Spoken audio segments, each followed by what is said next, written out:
What's up, everybody? This is David. Happy Friday. This week, I wanted to share a story.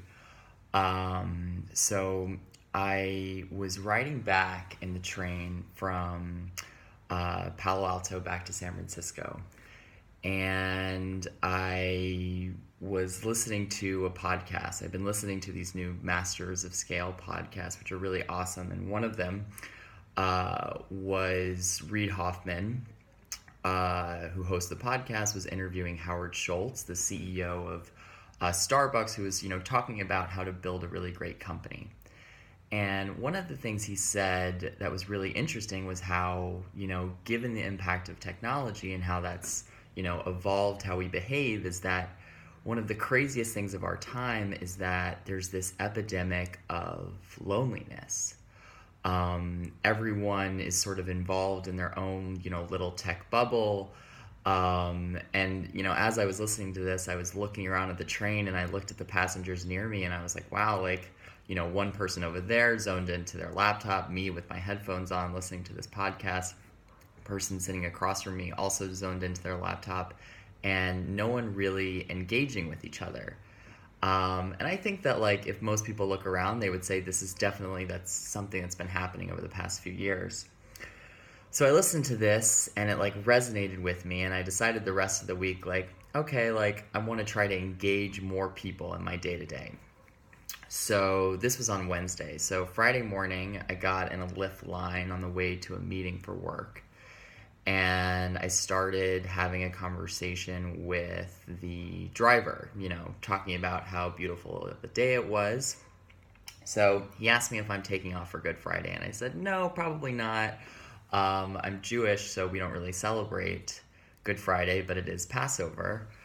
And he told me how his background was actually Kurdish. And so we start talking. I go, okay, well, I wasn't sort of super familiar, and he told me that, being Kurdish meant he was actually born in northern Iraq. And so I asked him, I was like, well, how old are you? And he tells me he was 28 years old, but he had only lived in northern Iraq until the age of 10. And so in my head, I was sitting in the back of this car and I was doing the math, and I was like, wait a second, if he's 28 years old and he only lived in northern Iraq to the age of 10, that means he must have left right around the time right before the U.S. invaded Iraq after September 11th. So I asked him about it, and I said, hey, wait, you left Iraq at the age of 10, so was that the same time when the U.S. invaded? He said, no, actually it was right before. He said the reality is actually Saddam Hussein was killing a lot of people during that time and basically, killed my whole entire family. And he went on to tell me this story about how, as a 10-year-old, he went to school one day, and he, on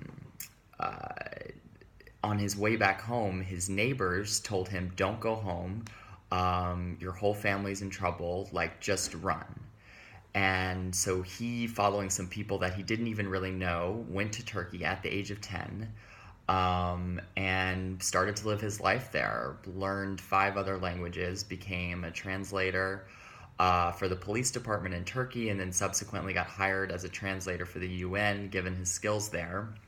And with a special visa, was able to get transferred to the US. And now he's driving Lyft part-time, but he's also getting his degree in political science from UCSF. So it was this crazy story, not anything that I've ever sort of can relate to personally, but was something that was really inspiring. And I hope to connect with this driver again. I gave him a card. I don't know if he's going to reach out, but we'll see what happens, just because he's, sort of such an amazing, sort of humble guy. But it just shows you, you'll never know the stories that you hear unless you talk to somebody who's, outside of your day-to-day. So I encourage you all to do that. Take that leap and take the headphones off and turn off your phone and, tap the person on the shoulder next to you and see if they want to have a conversation. That's it. Have a good weekend.